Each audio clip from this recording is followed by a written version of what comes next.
قال المؤلف رحمه الله تعالى: الإيمان بعذاب القبر ونعيمه وسؤاله.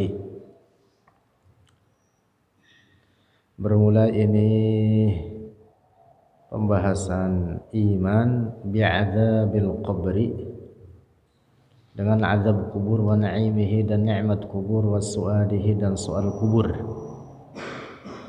Qala Allah Ta'ala, berfirman Allah Ta'ala, an-naru yu'raduna 'alaiha. An-naru neraka, yu'raduna ditampilkan mereka, 'alaiha atasnya an-nar, ghuduwan pada pagi hari, wa 'ashiyan dan sore hari, wa yawma taqumus sa'atu dan di hari peristiwa kiamat, adkhilu masukkan oleh kalian, wahai para malaikat. Ini khitabnya kepada para malaikat. Ala fir'auna, akan keluarga Fir'aun, asyaddal azabi, akan paling pedih siksaan. Wa qala ta'ala, dan berfirman Allah Ta'ala, wa man a'rada 'an dzikri, wa man a'rada, dan siapa orang a'rada berpaling, 'an dzikri dari mengingatku, kata Allah, fa inna lahu, maka sesungguhnya lahu baginya, man a'rada, ma'isyatan dhanka, kehidupan yang sempit. Fahatanil ayatani, maka ini dua ayat, waridatani, datang oleh keduanya, fi adabil qabri, dalam adab kubur, lil kuffari, bagi orang-orang kafir.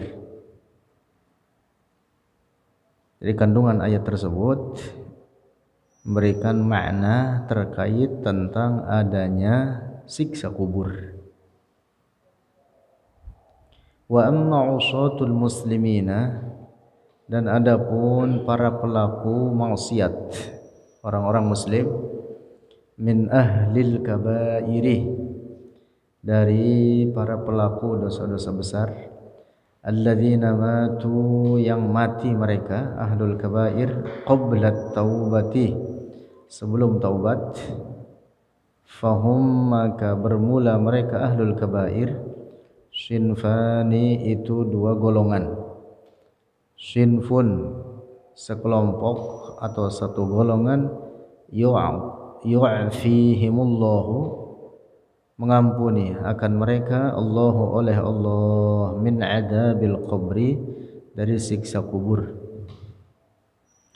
Wa sinfun, dan segolongan, yu'adzibuhum, menyiksa oleh Allah, hum, akan mereka, sinfun, summa yanqati'u, kemudian terputus atau putus, anhum, dari mereka, sinfun, wa yuakhiru lahum, wa yuakhiru, dan mengakhirkan oleh Allah, lahum, bagi mereka, sinfun minal muslimin, ahlul kabair, baqiyata adzabihim, akan sisa siksa mereka, ilal akhirati, hingga akhirat.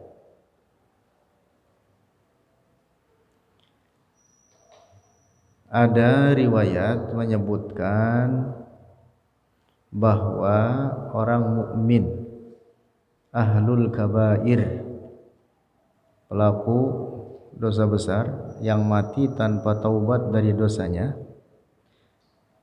mereka yang mendapatkan siksa karena tidak diampuni dosanya oleh Allah, maka siksaan mereka di dalam kubur tidak lebih dari hanya 7 hari saja.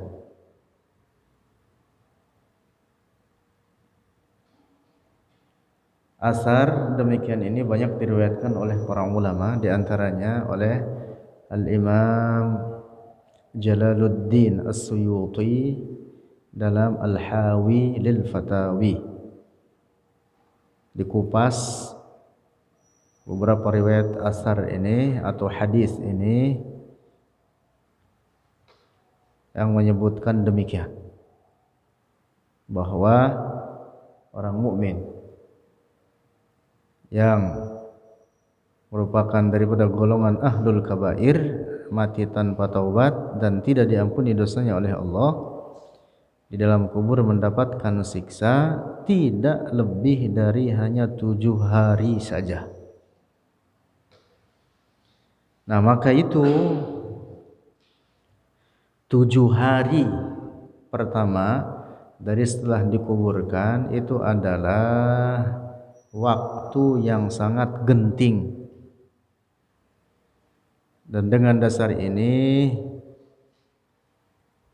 ada banyak anjuran oleh keluarga mayit untuk banyak berdoa atau menghadiahkan pahala baginya.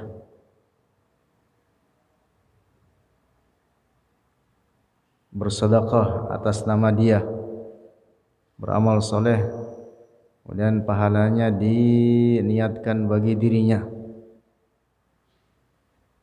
atau beristighfar, mohonkan ampunan kepada Allah baginya. Nah, jadi tidak di dalam kubur selamanya orang mukmin itu mereka yang harus mendapatkan siksaan lalu disiksa terus menerus, tidak. Tetapi hanya berapa hari? 7 hari saja. Lalu sisa siksaan yang harus mereka jalani diakhirkan nanti di hari kiamat. Nah, sementara orang kafir mereka yang dikubur setelah kematiannya maka mendapatkan siksaan senantiasa di dalam kuburnya terus menerus tanpa diringankan.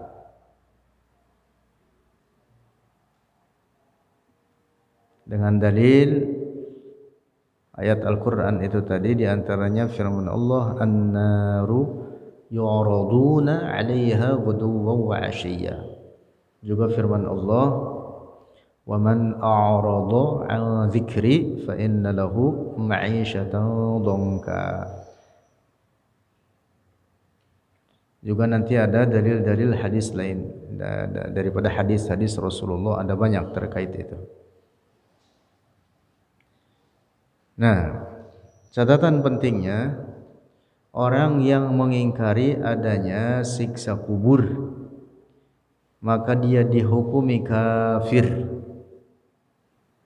karena dengan demikian dia mendustakan Al-Quran, juga hadis-hadis Rasulullah sallallahu alaihi wasallam. Nah, dengan demikian wajib beriman dengan adanya na'imul qabr dan adabul qabr, nikmat kubur dan siksa kubur, termasuk wajib beriman dengan adanya su'adul qabr,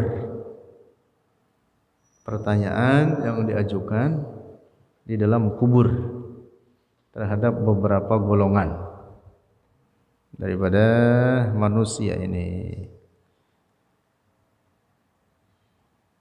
Dan ada beberapa golongan lainnya terbebas daripada su'alul qabr atau su'alul malakaini, pertanyaan 2 malaikat di dalam kubur. Nanti akan kita bahas terkait itu.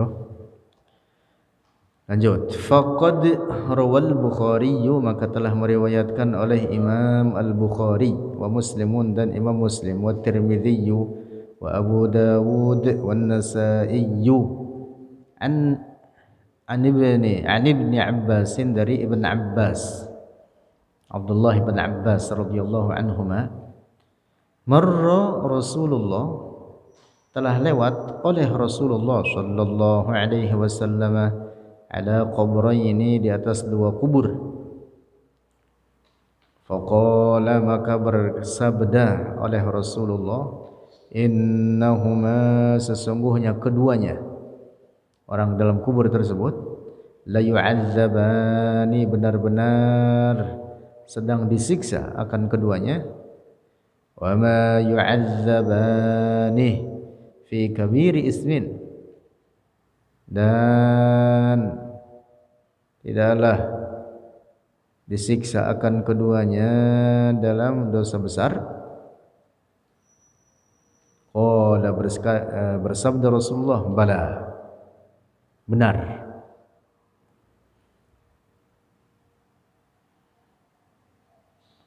Artinya keduanya betul-betul disiksa, dan siksaan keduanya karena dosa besar yang dilakukannya ketika hidupnya. Amma ahaduhuma, adapun salah satu dari keduanya, fakana, maka ada ia, ahaduhuma yamshi bin namimati, berjalan ia dengan namimah. Yang dimaksud penyebar namimah. Namimah itu naqlul qawli lil ifsad, memindahkan perkataan dari satu orang kepada orang lain untuk tujuan merusak, supaya orang pada berantem. Salah satu bentuknya di zaman kita sekarang ya penyebar hoax, untuk tujuan orang biar pada berantem, bertengkar. Penyebar hoax itu bentuknya, variannya daripada bentuk namimah.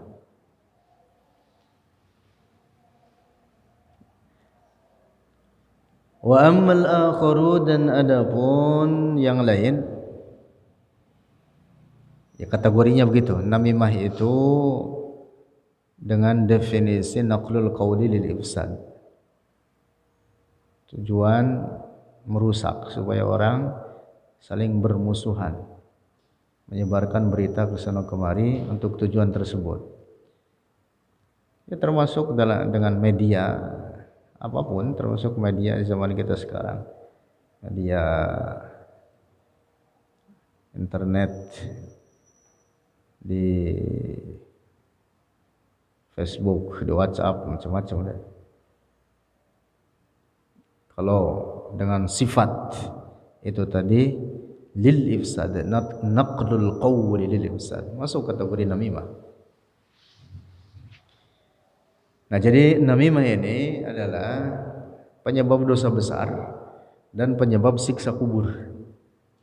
Wa ammal akharu, dan adapun yang lain, fakana, maka ada ia, al-akhar, la yastatiru, tidak menutup diri oleh al-akhar, minal bauli, dari kencing, dari buang air kecil.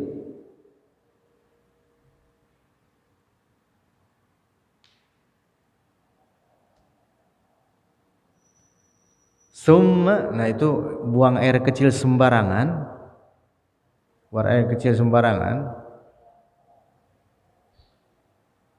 dan apalagi tidak istinja darinya, tidak bersuci darinya, itu penyebab siksa kubur. Di antara penyebab utama siksa kubur itu dia. Dalam hadis lain Rasulullah bersabda, istanzihu minal bauli fa inna ammata adzabil qabri minhu. Bersucilah kalian dari air kencing, karena penyebab utama daripada siksa kubur itu adalah dari demikian itu, yaitu dari kencing tidak bersuci darinya. Summa da'a, kemudian memanggil oleh Rasulullah, bi'asibin rotbin, dengan pelepah rotbin yang basah. Fasyaqqahu, maka membelah oleh Rasulullah hu akan asib, isnaini, dua bagian. Fagharasa, maka menanam oleh Rasulullah ala hadza, atas ini, satu kuburan, wahidan, akan satu potongan daripada asib, wa ala hada, dan di atas ini kuburan, wahidan akan satu potongan asib. Nah, jadi redaksi hadisnya dalam riwayat para ulama hadis, Imam Bukhari, Imam Muslim, At-Tirmidzi, Abu Dawud, sebutkan bahwa Rasulullah apa? Gorosa, menanam. Ala hadza wahidan wa ala hadza wahidan. Summa qala, kemudian bersabda oleh Rasulullah sallallahu alaihi wasallam, la'allahu, semoga yukhaffafu, la'allahu, semoga ia yukhaffafu,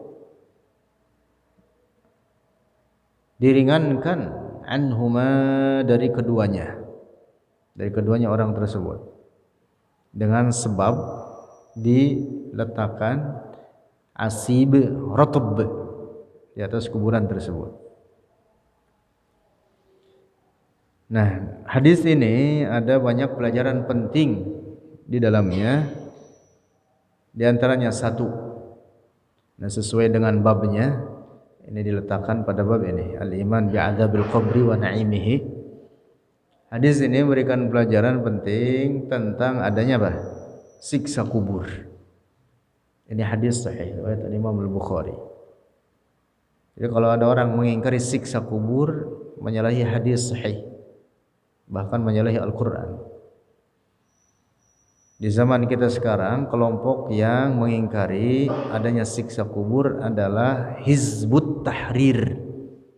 Dalam buku-bukunya dan dalam selebaran-selebaran mereka mengingkari akan adanya siksa kubur. Nauzubillah, itu keyakinan rusak gitu.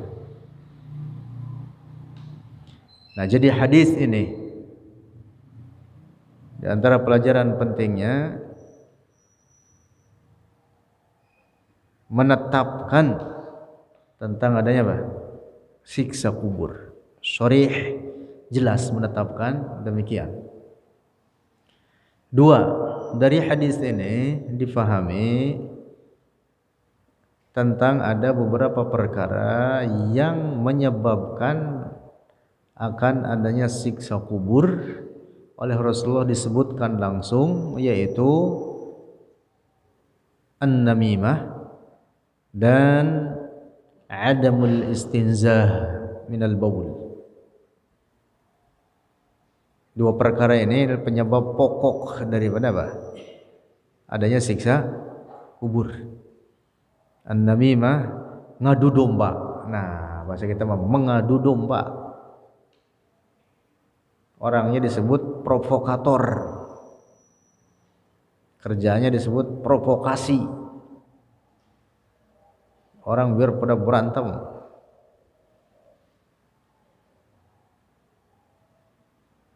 Yang kedua adalah tidak bersuci dari setelah buang air kecil. Nah, ini dua perkara ini penyebab daripada siksa kubur. Terkait dengan tidak bersuci daripada setelah buang air kecil atau kencing, itu yatarattabu alaihi ahkam. Jadi ada akibat hukum yang terjadi di dalamnya. Di antaranya orang yang dia membawa najis pada pakaiannya di bawah salat, maka salatnya tidak sah, dan sama juga dengan meninggalkan salat walaupun dia salat. Sama juga dengan meninggalkan salat. Shalla wala shalla, dia salat tapi sebenarnya dia enggak salat itu. Dalam keadaan demikian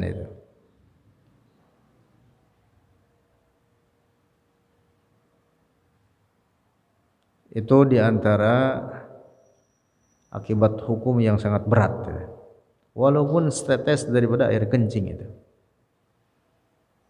Nah, karena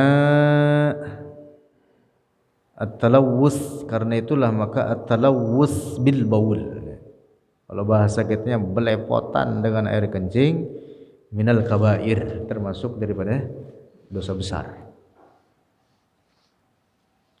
Khususnya talawus bil baul, termasuk daripada dosa besar.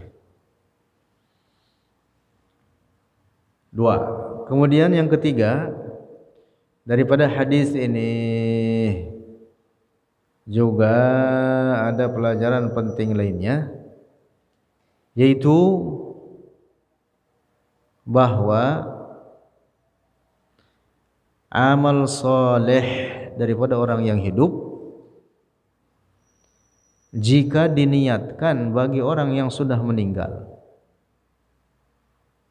maka pahala daripada amal soleh tersebut dapat sampai kepadanya, kepada orang yang setelah meninggal tersebut. Dengan bukti dari hadis itu tadi bahwa Rasulullah meletakkan, bahkan menanam, tidak hanya meletakkan, menanam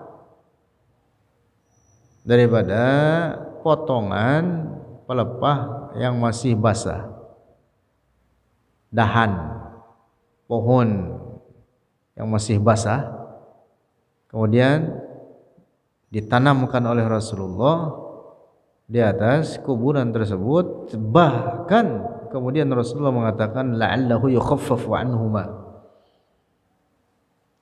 semoga ini orang keduanya di dalam kubur masing-masing diringankan oleh karena pohonan itu bertasbih. Nah, jadi kalau tasbihnya pohonan itu dapat bermanfaat oleh tasbihnya bagi orang yang ada di bawahnya, apalagi amal soleh orang yang hidup, apapun bentuk amal solehnya, jika diniatkan bagi si mayit dapat sampai dan bermanfaat untuknya. Baca Quran, sedekah, tahlil, tasbih, tahmid, haji, umrah, dan berbagai macam amal soleh lainnya, apapun jika diniatkan dengan amal soleh tersebut pahalanya bagi si mayit, maka sampai dan bermanfaat untuknya. Kalau pelepah yang masih basah itu tadi dapat bermanfaat, apalagi doa orang mukmin, amal soleh orang mukmin. Nah, sehingga difahami daripada hadis ini tentang sampainya pahala bacaan Al-Quran bagi mayit. Bahkan secara khusus ada hadis Rasulullah menyebutkan diantaranya riwayat Ibnu Hibban, hadis sahih. Rasulullah bersabda, Iqra'u Yasin ala mautakum, bacalah Yasin atas orang-orang yang meninggal di antara kalian. Juga ada beberapa hadis lainnya, ada banyak. Nah, cukup dengan hadis ini riwayat Imam Al-Bukhari bahwa Rasulullah meletakkan pelepah yang masih basah di atas kubur dengan diharapkan dapat menjadi sebab keringanan siksa bagi orang yang ada di bawahnya. Seperti dijelaskan oleh para ulama kita, diambil pelajaran darinya tentang amal soleh yang hidup juga dapat bermanfaat, bahkan lebih besar manfaatnya dibanding pelepah yang masih basah itu tadi. Orang mukmin baca Quran di atas kuburnya, bacaannya bagus, ikhlas, mengambil manfaat. Quran itu dibacakan dimanapun, maka di sekitarnya dikelilingi dengan rahmat Allah. Jadi kalau dibacakan di atas kuburan, wah, orang yang di bawahnya itu betul-betul ngambil manfaat itu. Kalau nggak percaya, mati duluan. Mati duluan pelah. Buat tahlilin sama Amar. Sampai itu. Kalau kagak sampai, balik lagi kamu pelah. Protes Muammar, bener lu bahasa. Sampai itu.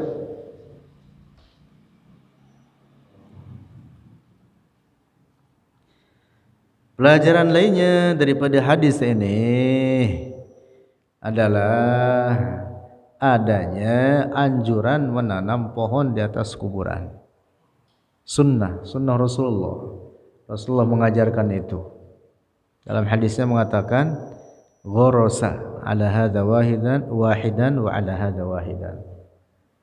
Ghorosa, menanam. Tentu umpama itu yang ditanam hidup, maka sepanjang dia ada di atas kuburan dan dalam keadaan hidup, maksud hidup di sini ya tumbuh, bukan hidup artinya dia bernyawa, tumbuh. Maka sepanjang itu juga itu dapat memberikan manfaat bagi yang ada di bawahnya. Karena ada riwayat lain menyebutkan la'allahu yukhaffafu anhu ma lam yaybasa, selama keduanya belum kering. Ya, pelepahan yang dibagi dua oleh Rasulullah selama belum kering, kata Rasulullah, mudah-mudahan siksaan yang ada di bawahnya itu dapat diringankan. Nah, tentu kalau pelepah itu lebih panjang masa basahnya, dan apalagi kalau dia bisa tumbuh, berarti sepanjang itu pula dia memberikan manfaat bagi yang ada di bawahnya. Oh, begitu. Jadi hadis ini ada pelajaran penting di dalamnya, yaitu tentang apa? Adanya anjuran menanam pohon di atas kubur, terutama yang baru dikuburkan itu. Apalagi orang muslim baru dikuburkan langsung tanam itu.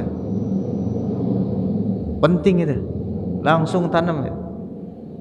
Orang muslim itu kalau umpama dia pelaku dosa besar lalu tidak diampuni dosanya sehingga dia harus mendapatkan siksaan, itu 7 hari ke depan saja itu yang paling genting itu. Makanya dari awal tanemin tuh pohonan.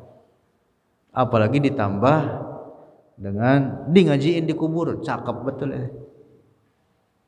Ngajiin di kubur 7 hari. Wah. Itu bisa aman orang di dalam kubur itu dari fitnatul qabr. Iya, bisa aman itu dari fitnah kubur itu. Yasta'nis itu artinya dia apa? Merasa tenang dengan adanya orang yang ada bersamanya membacakan Al-Quran baginya, ngambil manfaat besar dia. Nah, begitu. Jadi begitu pula wasiatlah sebelum mati. Kalau mati bacain Quran. Bilang tuh sama Amar, siapa tahu Amar duluan.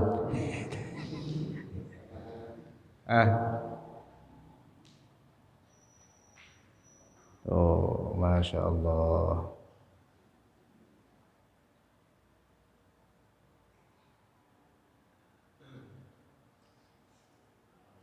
Demikian dijelaskan oleh para ulama, di antaranya oleh Al-Imam An-Nawawi dalam syarah Sahih Muslim. Ini kan hadis riwayat Imam Muslim di antaranya. Banyak yang meriwayatkan, Imam Muslim, Imam Tirmidzi, bahkan Imam Al-Bukhari, Abu Dawud, An-Nasa'i dan para ulama hadis lainnya.